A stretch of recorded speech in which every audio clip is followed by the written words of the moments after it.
Hey gang, Emersil here. I posted up another Shimakaze game not long ago and wanted to follow it up with this one. The first game highlighted the use of detection and capping. I'm certainly not the best destroyer player in the world, but I've got a lot of games under my belt, and I do have some things. If you're a new player, you'll find I think some good things in these videos. And if you're new to destroyers, or if you're unsure of how to approach playing destroyers, I'm hoping that there might be something you can get from this video, the other video, or really any of the videos that I post about my games while playing destroyers. They are, for me, the most fun thing to play, although I've played a little bit of everything.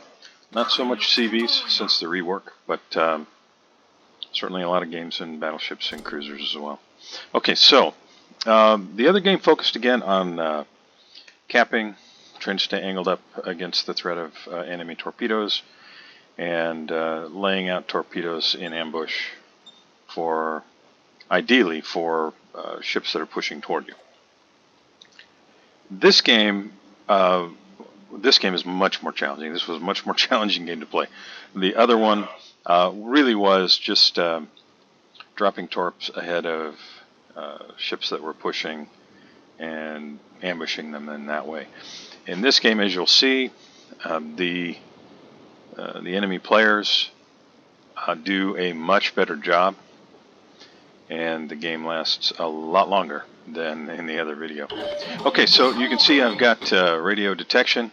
It's telling me that the nearest ship is in that direction. It could be the Kurfürst, but my guess is there's a destroyer, and you'll see that I'm pinging the map saying, probably something in here, fellas. Just to be aware, I see our La Fantasque and Megami pushing up into that area. Just want to give them a heads up. So, now we can see Republik, Musashi, Kurfürst, and almost certainly there's a destroyer. Now you'll see my detection circles around my ship on the minimap. I use the mod station, so the larger of the two is my detection range by sea, and the smaller of the two is detection by air. So what am I doing here? Well, these are just preemptive torps. Probably not a chance in the world of them hitting anything, but I'm going to put them out there, and now I'm going to change my angle so that torpedoes coming out of that smoke will have a reduced chance of hitting me. So basically I just want to not be broadside to the smoke.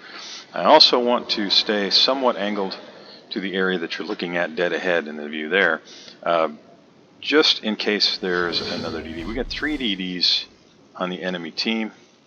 I'm guessing there's one where the smoke was. The other 2 as of yet are unidentified. Okay, so Smolensk, is he going to... Yes, he's going to get right between all the torpedoes. And now you can see the Jutland. Jutland's guns, I think it's fair to say, are better than the guns on the Shimakaze.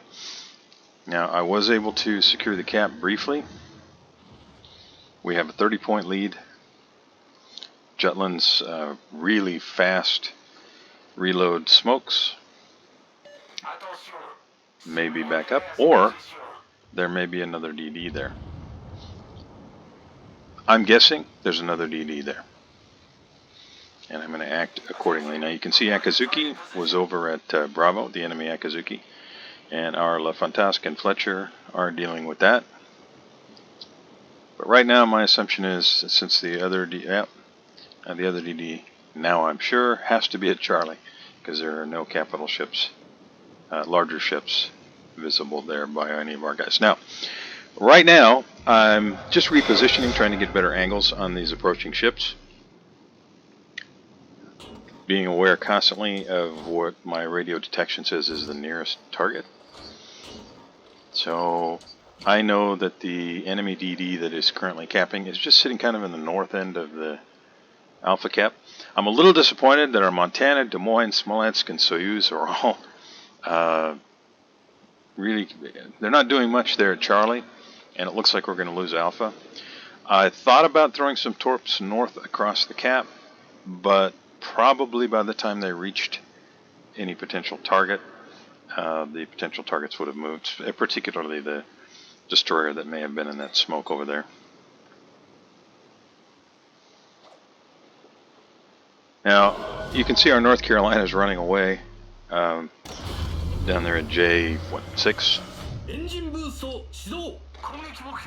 And I'm trying to get some help. I mean, I've got Republique that is facing all of this, but that's a lot of firepower sitting right there, and I have to be really careful. So what am I doing? I'm throwing out torpedoes in what I consider the likely approach vectors of the enemy ships, and now I'm going to move away. You can see my detection, 5.6 kilometers. The last thing I want when I'm down here trying to land torpedoes is for the Jutland to push down this way, spot me, and have 3 battleships and a Smolensk in addition to the Jutland all firing on me.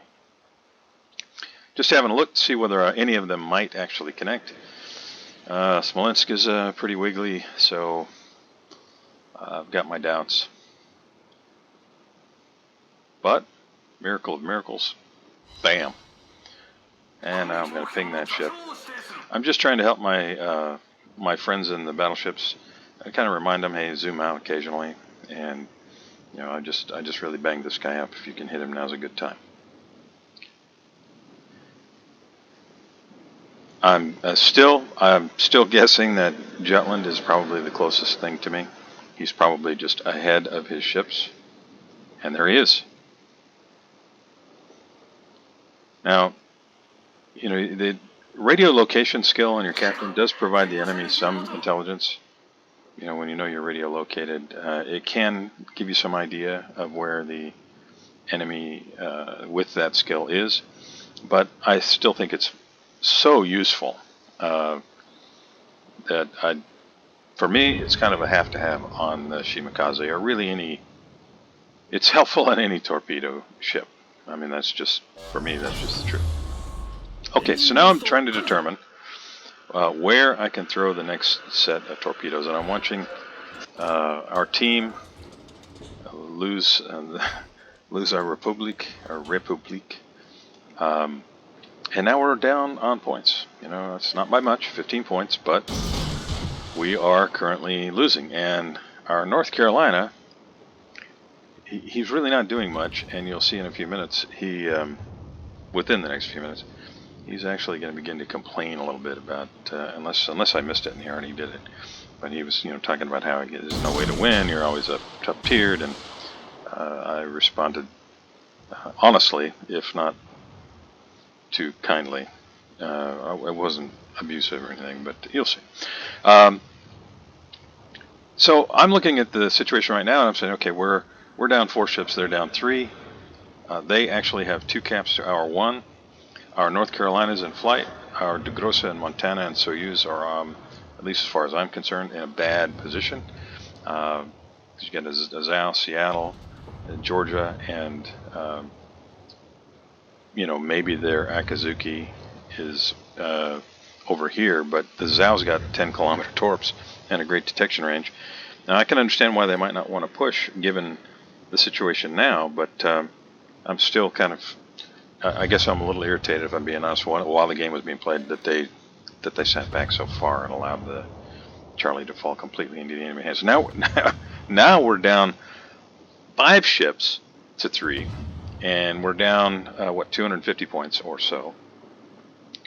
I've got 30 seconds until my torps come back up. I know where the nearest enemy is, and because of the position of the nearest enemy, I know that I have at least a little bit of room to push a little closer to these battleships. Now, it doesn't mean that I'll be able to land torpedoes on them, but it does mean that there's a little bit of a window, and there's the Akazuki. I'm going to ping him and hope that our Smolensk can finish him off. Okay, he smoked up. He has no idea where I'm at. I mean, he may guess that I'm down this way. Okay, so now there's Jutland. And I realize, okay, I am stuck between 2 destroyers. I'm going to have to go straight at Jutland, switch my torpedo tubes, get them rotated around as quickly as possible. I'm going to smoke up, try and buy myself a few seconds. I know that Jutland has hydro, and that if he's smart, he's going to push right at me and try to hydro me.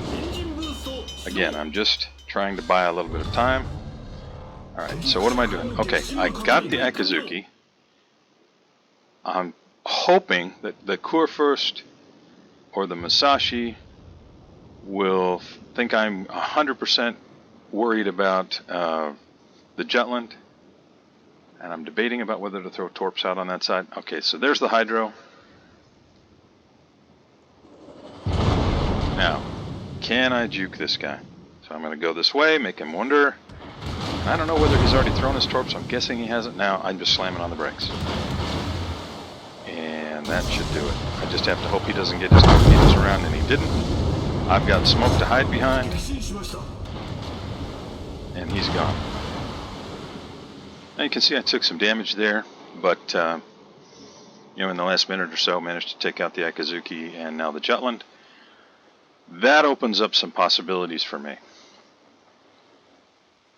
We've still got the Kurfürst and the Musashi over this way.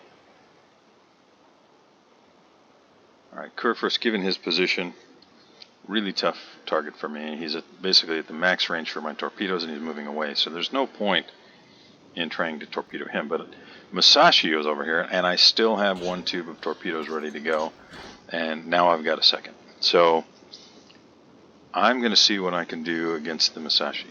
I know he's got to be behind that island somewhere, right? I mean, there he is. Okay, I've got, again, 5.6 kilometer detection. See what I can do to try and... No, he knows I'm here now. Tried to turn away, get behind the island. But between just physics and inability to slow down in time, and the fact that he just threw up a plane, I know I'm going to be spotted.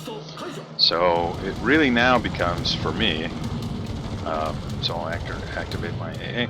I know now it just becomes for me a matter of, can I pen him in here?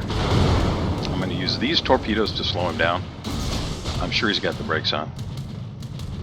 And it's a question of, can I get around this corner to get the rest of the torpedoes into him, and I'll have two sets by the time I get around this corner, before he can swing his guns around this way. I was able to slow him down. You can see he's already accelerating. You can see the smoke plume. He's trying to get away, but he really miscalculated here, and he didn't allow himself room to get around the island. So as soon as I see that he comes to an abrupt stop, which just happened, okay, and that's, now, maybe I'll survive, maybe I won't, but either way he's dead. I'm just going to keep running this direction, get some smoke down, and that's it for him. Alright, so now this game's looking a lot better. Granted, we're still down over 200 points, but I am in position to be able to take the ICOP, and we actually have a one-ship advantage now. Kurfürst has moved off from this area, so this game's looking winnable to me at this point, where a few minutes ago I was really wondering. Now I'm still, I'm looking at okay, so the position finder just changed. So if there's something out there that was to the left of where we're looking now, it's maybe moving away. Now I can look at the last known position on the mini-map and see that Seattle was up there. I'm guessing he's pushing my way. So I have to be really careful not to get so close that he can radar and kill me. Now the fact that I can't spot him, and that our Montana doesn't have him spotted, means that he's a fair distance away. So I have a little bit of room here, and I'm going to try, yeah, there he is. Okay, so I've got 3 kilometers to play with, and I've got an island that I can use to try to break line of sight, make it impossible for him to shoot me. And as long as that's the case, I might be able to get torpedoes on the Kurfürst. And I think it's worth a chance. Looking at the distance to the Kurfürst, knowing where the Seattle's at, and watching our Montana as he kind of slowly pushes forward, I think I can throw torpedoes out at the Kurfürst, get away from Seattle, and not hit my own Montana. We'll see, but that's what I'm thinking. So I just want to drop, make sure I can get him into at least one. I gotta watch my detection range there. And I threw one set out on the granted, probably very small chance that Seattle comes around this side of the island. Fletcher, thank goodness, is pushing up. And our Georgia goes down. Okay, so now we have a 5-ship to 3-ship advantage. We're still down significantly on points. We're going to need some kills. I managed to land 1, 2. So that's gonna cripple his hit points. Montana should be able to finish him easily once he gets back in sight.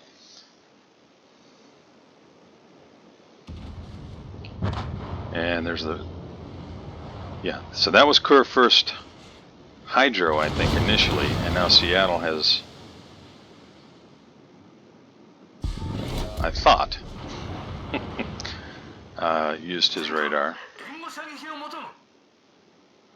You can see our North Carolina up there contending with Shimakaze.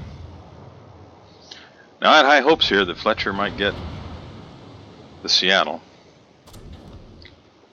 And since we have got all these ships here and he's caught in a crossfire, I went ahead and put myself out here. But unfortunately for me, I came to a bad ending. But regardless, Seattle goes down. The only ship left is Shimakaze. And now I'm thinking, okay, I got to go over and see if I can help our North Carolina.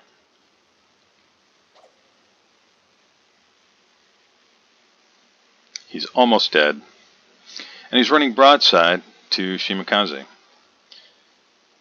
And, you know, the fact that he was complaining about, you know, I'm up-tiered and I can't do anything again because I'm up-tiered.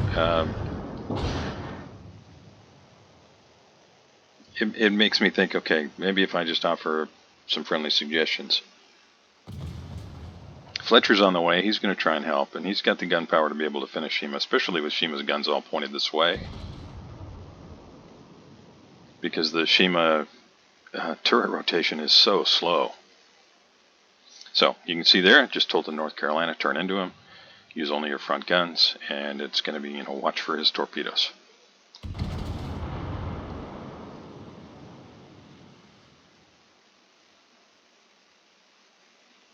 And Fletcher's got shells out, a little behind the Shima, but he's working them over.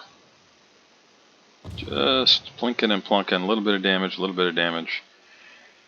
And no surprise. We're up on points. There are the torpedoes. North Carolina is able to avoid and manages to finish out the Shima. So this game has a very happy ending. I hope this was helpful. Really appreciate you watching, and I'll see you next time.